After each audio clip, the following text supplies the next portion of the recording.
This war was brought in by the AFA Foundation. This outbreak was brought in by the AFA Foundation.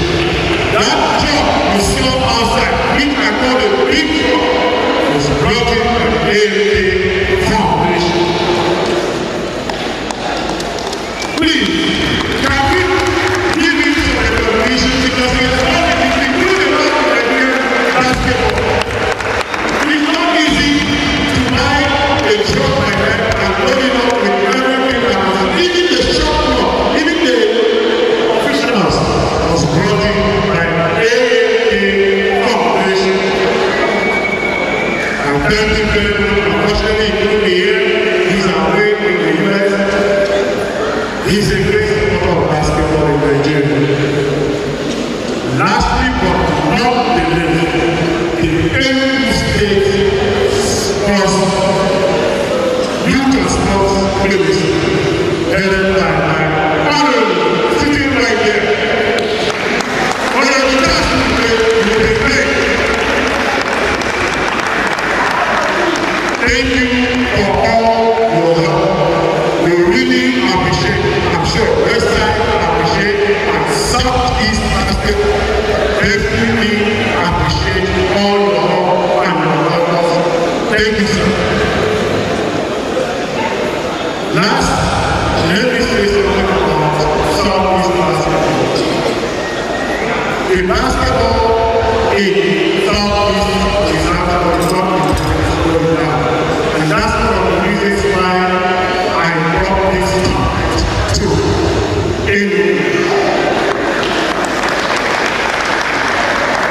We need to go back to our glory days. When 80% of the national team, even as I speak now, the current women national team, 80% of them are from the Southeast. So how come nothing is happening in the Southeast when it comes to basketball? We should start something that was started today. And next year, we'll do it again and again and again.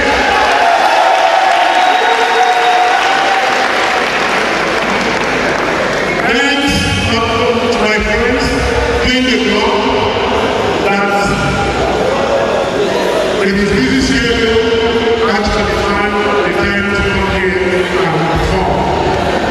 Fred Wright and Brent, these are Enugu. Enugu has people. Enugu State has people.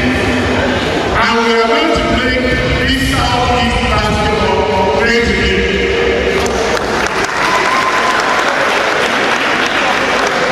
Thank everybody that came. We really appreciate your presence. And we hope when we come back here next year, you'll be here to welcome us. Thank you very much.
The Cardinals for the 3-pointers, Delta State and Rivers State.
empowerment initiative.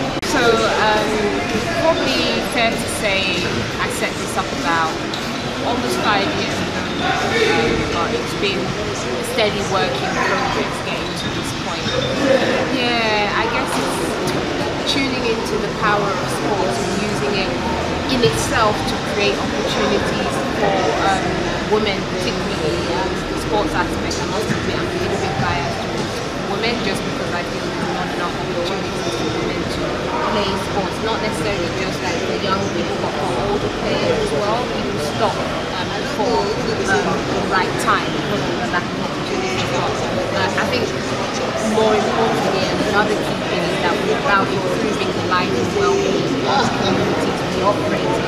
And one of the ways by which we do that is by health. We know health is a big challenge, especially in a place like Nigeria. But it's not just Nigeria, in a lot of places there are health issues, and sports in itself is a way of creating a healthy community.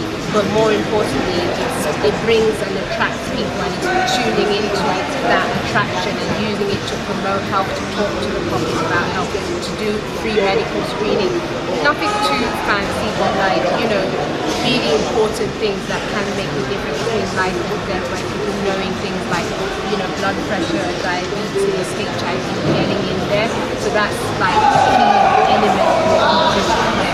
It's a long story. I would probably have to say my entire journey, so maybe you might want to wait for my autobiography to get the full story. But basically, as a player, as a basketball player, I feel like I saw the worst, and maybe not the best, but I saw the good and the bad. It's probably an accurate way of saying it. In that I had a lot of challenges. I came into the game a bit late, but I had a lot of challenges learning the game and becoming a good player. But then the other challenge I always felt is that there was never enough places to play. As a woman, it's like I always had to play with guys, and much as I don't have a problem playing with guys, I like to feel I can hold my own down, but it is challenging and it is different. And you know, I always used to say to myself, even as a player, why? And I would ask the coaches, because the men would always be the priority. It's like sometimes they'll do like a women's event with the men's event, but it's like a sideshow. It's like they never give the women the prime time, things like that. So I always used to say to myself, you know, there needs to be more things for women. So that was always at the back of my mind anyway. And then a couple of things happened, you know, just before I got the vision for this, that really made me like, you know what, enough is enough. You know, something has to change. And then also, obviously, coming from a health background, like in terms of my professional background as health, and at that point I was, you know, learning a lot about HIV, infectious disease and things. I started to realize how much health challenges were out there, and it's not as simple as just giving people drugs, or there's a lot of issues. So I thought, you know what, I was going to do that. I started to think about what I wanted to do with the sports side, but I was like, why not just combine the health and, you know, grow with it and do it alongside it? And that's kind of how the motivation came, which has been Cross River and in having said that, with the previous events that I've held in Cross River, similar to this event, the previous events have been clinics and workshops. So the way I do things in a camp or clinic is a little bit different from how I would do things in a tournament. So I do the workshops, I do the sessions alongside the clinics and camps in Calabar. But because it's a sports event, I have invited people from across the region and across the country at times. So we have people coming from as far as Abuja and Lagos all the way to Calabar. So the participants benefit from the educational aspect as well, and it's hoped that will create a chain effect, so they'll go back to their communities and empower others. But also, you know, the local people within that community. So now I've come to a people as well all around and coming. So yes, we're looking to spread out. We're moving in closer. Maybe one way of putting it is the Nigerian factor. There's been a massive challenge. It's like coming into a new system, dealing with new people, different mindset, cultural changes, so I think maybe, yeah, money obviously is an issue. It would be nice to get more government support and sponsorship, which we don't have at the moment, but I accept, like you said, sometimes it's a journey and it's about carrying people along with you. But you know, there's the organizational logistics, etc. I know that there's challenges in the city itself, so it's like, again, it's support, because I can't just go into rural areas without the right partnership, without the right support. So if anyone's watching this and is interested in working with us to go to rural areas, because there are a lot of challenges in rural areas and they don't have access to as much opportunities as the urban areas, so I would be more than willing to work with you. www.westsideonline.com. If you go onto the website, you should be able to click onto my Twitter and Facebook page, which is Westside Online. There's a work in progress. Thank you for having me today.